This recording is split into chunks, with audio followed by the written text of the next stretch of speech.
Hi, everybody. I'm Mary Sue. I'm an alcoholic.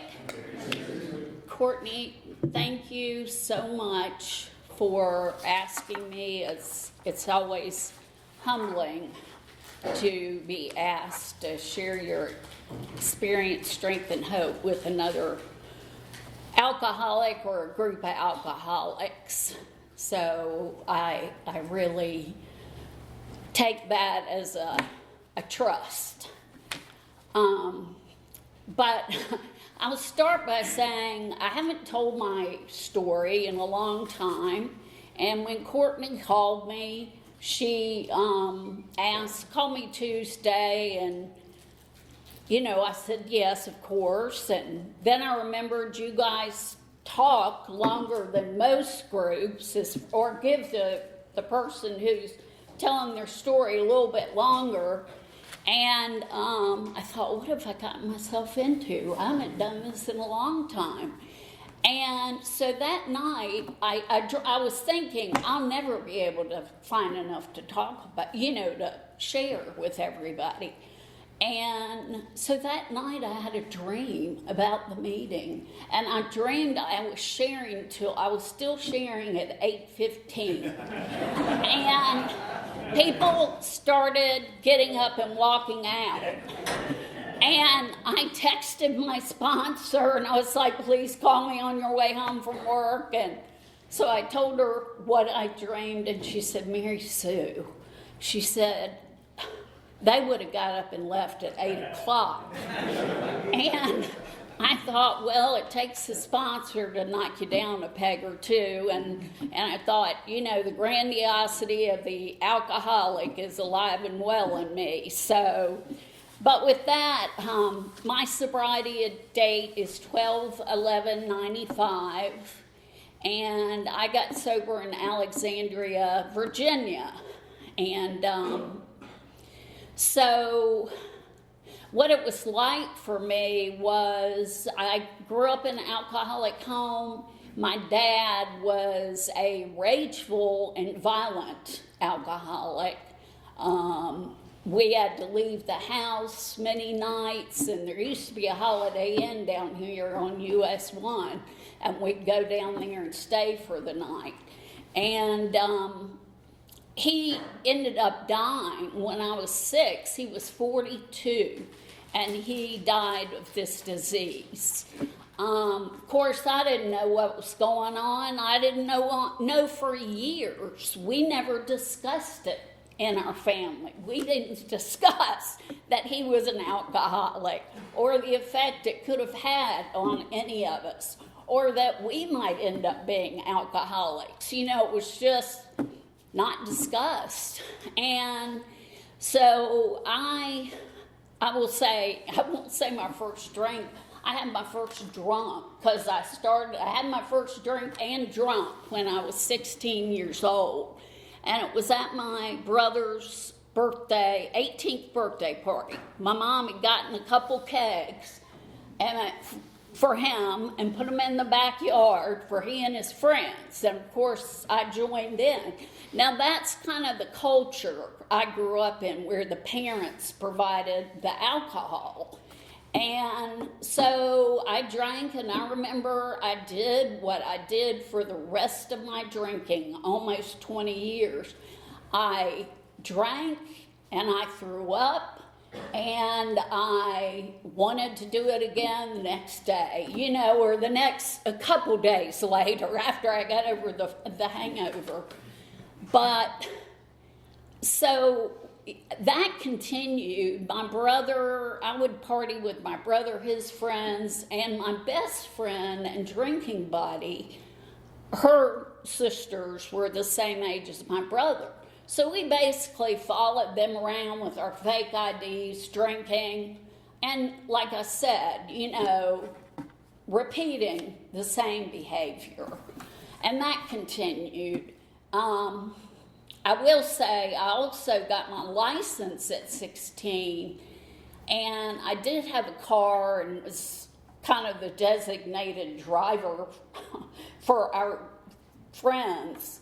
And my best drinking buddy lived up here on Knollwood Heights on Midland Road, and I lived out in the Highland Trails. So I would drive, get her, we'd party, and then I'd drive home in a blackout. You know, I don't remember ever driving home. And, you know, down Midland Road. And, you know, I didn't know it then, and it took me a while in the program what the grace of my higher power was doing for me and the other people that I might affect, you know, by my irresponsible behavior. And so, anyway, that continued through college and adulthood, and I moved up to D.C. And I got a DWI in 1985, and that was when I was down back here in North Carolina for a wedding. And there were no consequences to that, because I lived in Maryland at the time, and I, in fact, got a license in D.C., which had no reciprocity with North Carolina, so I could drive. You know, I didn't have to go to any classes. And the last thing my attorney said to me was, don't ever drink and drive again. So I didn't for almost 10 years. Because I lived in the D.C. area, I took the metro, I took cabs, I walked to bars because I worked downtown, other friends drove, and I didn't think drinking was the problem, and nobody that was around me ever said, well, maybe you should think about this, you got a DWI. That was not, I didn't think about it. Nobody else mentioned it. And so I just kept drinking. And I guess it was into like early, 1990, I began to think. I had been told by them my dad was an alcoholic, and I had been told he died of the disease. And I began to think, maybe I'm an alcoholic, because I never knew what was going to happen when I went out and took a drink, And so I finally accepted that I was an alcoholic. But I didn't think there was anything I could do about it. I didn't know about AA. I had tried to stop drinking on my own. That never worked.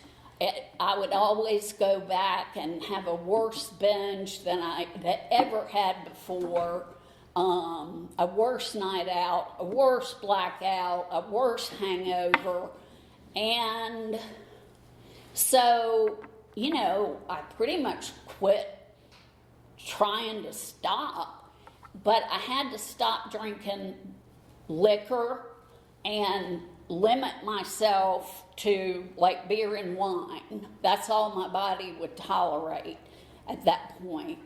And so I just figured, I'd die just like my dad did. At 42, I thought, well, I'm in my 30s,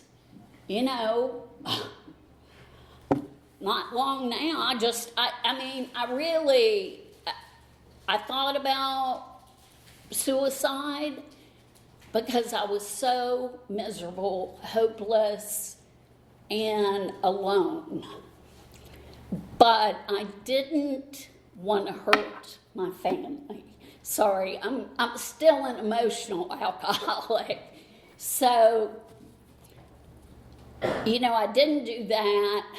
And so finally, I convinced myself that, you know what, I may be an alcoholic, but I'm smart enough to drink and drive. I can handle that.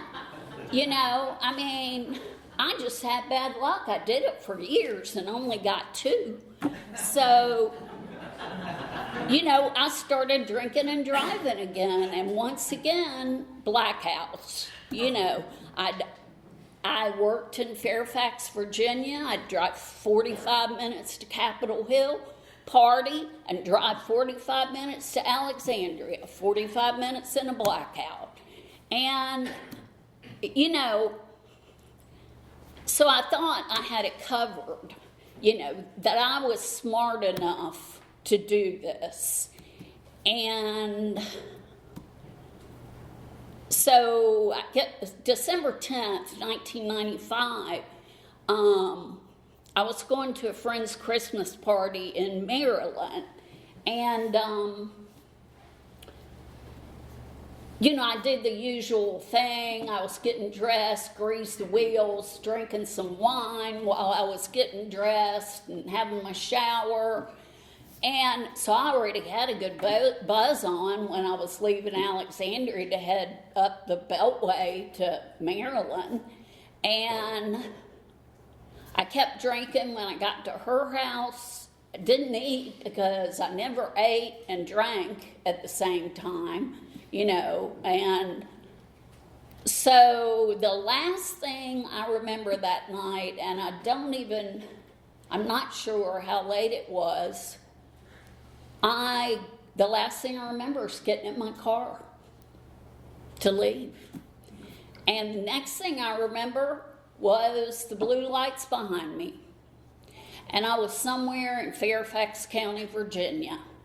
And the policeman said, I was going off duty, but you were driving so poorly that I had to stop you. And at that time, I cried, and, this is a new car. I wasn't new, it was a used new car. And so I'm not used to this car, that's what happened, and, just all the drama. And obviously it didn't work. I failed the fuel sobriety test. I blew, and I failed, way past the legal limit. And so going in, he said to me, have you ever had another DWI? And in Virginia, if you got 2 within 10 years, there was jail time involved. And I thought, shoot, I was sobering up enough to be thinking about this. But at that point, I just said yes, North Carolina. And so he took me in, and anybody that's been there knows the drill, and they strip you of everything, and they stuck me in a cell by myself. And I spent the night. I saw a magistrate on video, and it was the most humiliating thing that has ever happened to me.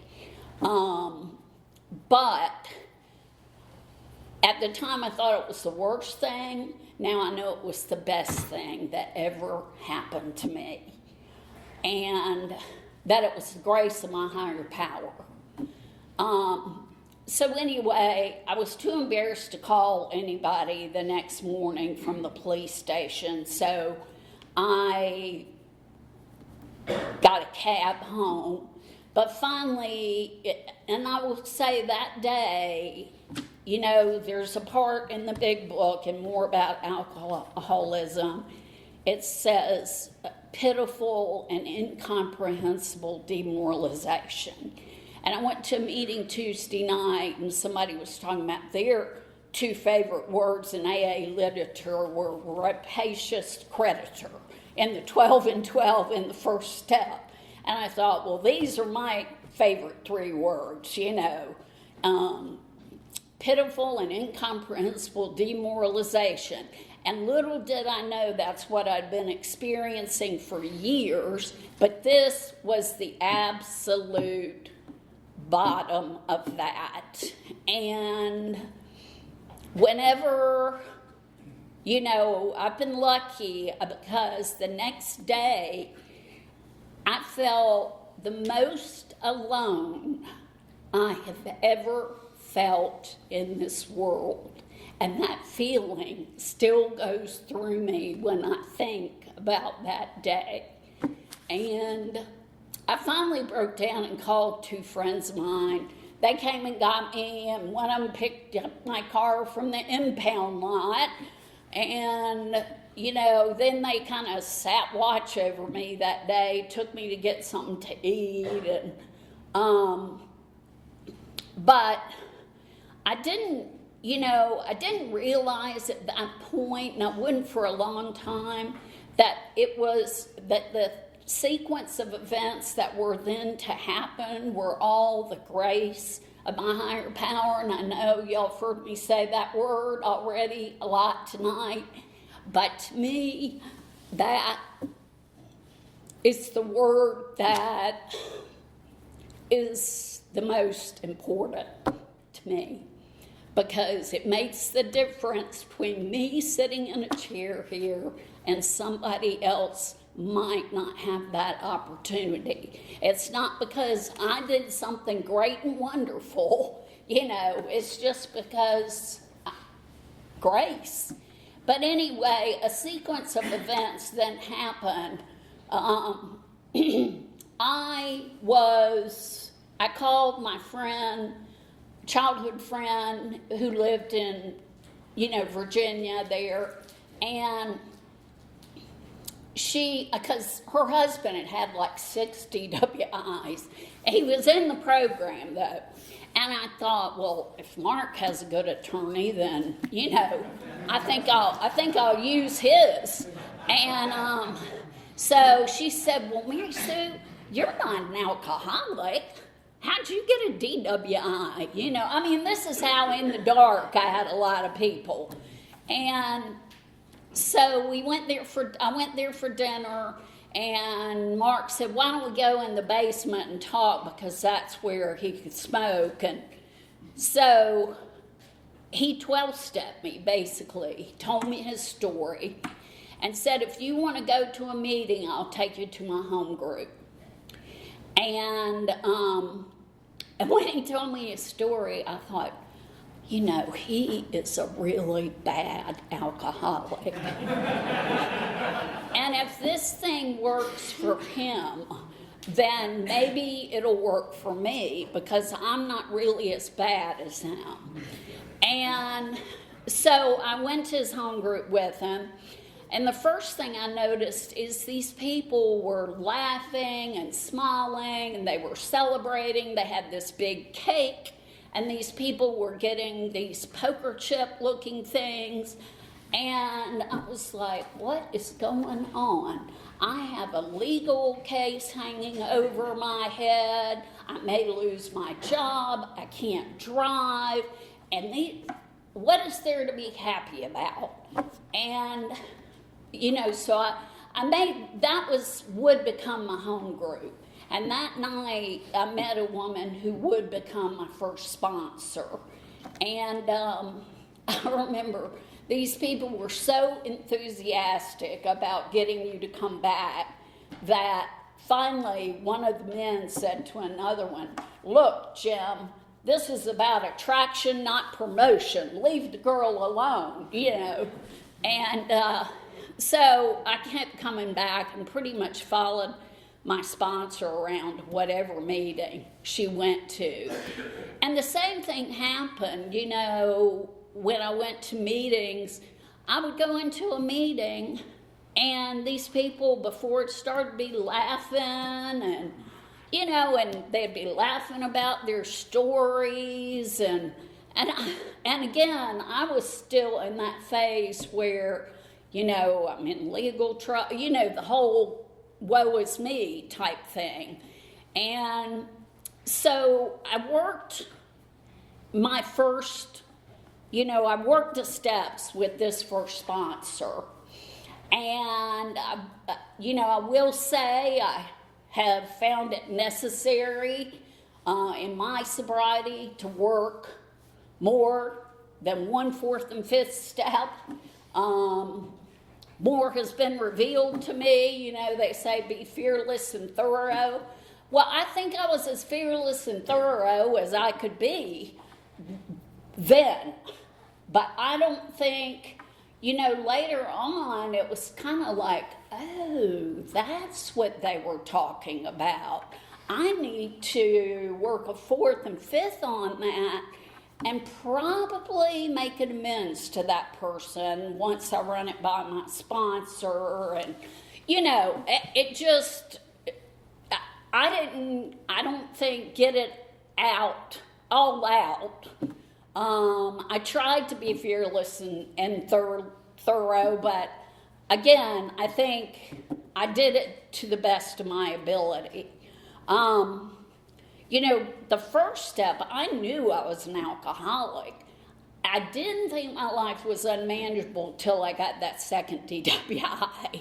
And then things went to hell in a handbasket, So the second step, I did believe in a higher power. I'd grown up in church, but I didn't believe that I was insane. I thought I'm perfectly sane. I pay my bills. I have a job, and I've never been locked up in an institution. And so finally, I came to understand, came to believe that it was in the context of my alcoholism. And yes, as an alcoholic, I was not sane. I acted in an insane manner when it came to my drinking. And so, in the third step, I will admit, has always been a hard one for me because, and in fact, to this day, my sponsor gave me a chip this year with the third step prayer on it.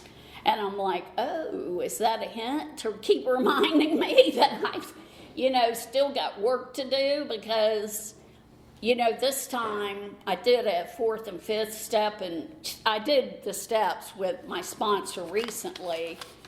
And it was due to the fact that some things had come to my attention and my sponsors that, after the death of my mom, I sat in some anger and resentment for a while. Now, I don't recommend this. As the board in the back of the room at the Wilder building says, if, I'm probably saying it backwards, if you don't want what we have, your misery will gladly be refunded. And I think I was working hard on a refund at that point because I was just sitting in my misery, and I had some resentments towards some of my mom's medical care and just various things. And, with my family, all that kind of stuff. And so, my sponsor finally said to me, Mary Sue, if you don't do something, I'm afraid you're going to drink. Now, I hadn't thought about drinking, but I used to drink over anger and resentment. That was as they say, resentment's the number one offender. If I was mad at somebody, I would go drink at them. That is what I would do. I'll fix you. I'll tie a big one on. But so I had to reach out in multiple areas. I worked the steps again with my sponsor. And from that time, you know, I learned some things that I hadn't previously learned, and, you know, forgiveness of myself and others will unburden me of guilt and shame that sometimes I don't even know I'm carrying around. And until I began writing it down and looking at those things in the big book and answering those questions, then it just began to flow. And that had all been bottled up in my head for 2 years. And I also learned that whatever my part in something is, it's 100% my responsibility to take ownership of that. Even, you know, if my part in this, whatever is going on, is only 1%. You know, I have to deal with what's my responsibility. I have to deal with my character defects and not point the finger at other people. And I guess the other thing that I'd never included my dad in my step work. And my sponsor was like, how in the world did you get through these 24, you know, these few 24 hours and never address that? And because I resented him and was angry at him, when I learned he was an alcoholic, I believed he had made a choice to leave us. Because I found out he was told a year before he died that if he didn't stop drinking, he was going to die. But he kept drinking. Well, what I didn't realize and even accept was that even as an alcoholic, I still pointed a finger at him. That he didn't have a choice. He was beyond human aid, and he did not come to a program, you know, for whatever reason. And so I found compassion for him. And, you know, that was important for me. Compassion for him and compassion for me. So, anyway, the other thing I had to do in that situation, and I mention it because it's been one of the biggest things I've faced in sobriety that I've had to deal with, that really my character defects just kind of came out like, you know, snakes out of my head. You know, it was like every single one of them came out. And so I had to go to a grief support group. You know, I had to work with my pastor at the church because that's part of my 11th step work. And, you know, after doing that work, I found some peace, you know, and I didn't feel angry and resentful anymore. I didn't hold a grudge anymore against the people, you know, that I felt like didn't handle my mom's care well. So, you know, that, and I also have to say, I've been, you know, most important thing that I would say is that I have found in these rooms, I didn't say this before, but I got that sponsor in Alexandria, and she was my sponsor till I moved down here, and I really didn't want to give her up. And she finally said to me, Mary, so you got to get a local sponsor. You know, you got to get somebody you can talk to face.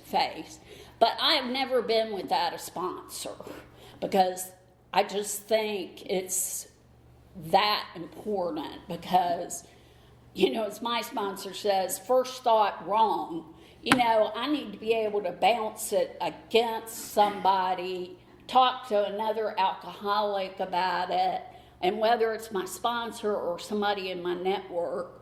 And I also have enjoyed sponsoring other women and learn more from them than they've probably gotten from their experience with me.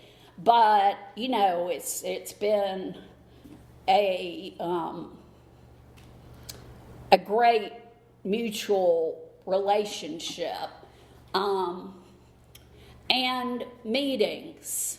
You know, I've occasionally had my struggles with continuing meetings, not at all, but I can tell when I'm not going to enough meetings. You know, I see the world from a different perspective, and it's becomes all about me again. And you know, I'm easily, as it says in the big book, restless, irritable, and discontent. And so as somebody at the noon meetings always says, meeting makers make it, and I always believe that. And so, you know, the other things that I'll say is that I have learned, I mean, the fellowship has been so important, like people stepping up at just the right time to talk to me or to say something to me when I really needed to hear. And it could just be a one-liner. And none of these that I'll say right now, you know, a lady who I greatly respect has come up to me before. I was talking about, oh, change this, change that, I hate change, you know. And she came up to me after the meeting, she said, Mary Sue, it's not change that's that hard. It's the resistance to change. And I thought, oh, you know, I mean, and one day I said at a meeting, I don't know how this works. It just is working and I feel great. And she came up to me and said, Mary Sue, there's a whole chapter in the big book, chapter 5. It's called How It Works. I mean, she's just very, you know. And my sponsor that moved away recently used to say to me, wear life like a loose garment, Mary Sue. And I would call her and talk about a situation that was the same as it was yesterday. And it wasn't going to change because, like the Serenity Prayer says, I couldn't change it. It's somebody else, something. And, you know, she would say to me, you're going to a dry well, you know. And all these things, and I guess my favorite, someone said that has passed now, you know, more surrender will be required. And so I just try to remember those things whenever I'm, you know, thinking, I'm in a mood, let's say. I'm not being the best sober alcoholic that I can be. I try to change my perspective with one of those things, one of those sayings. And, you know, finally, I guess I've been very graced in that my obsession to drink was lifted early on. And I haven't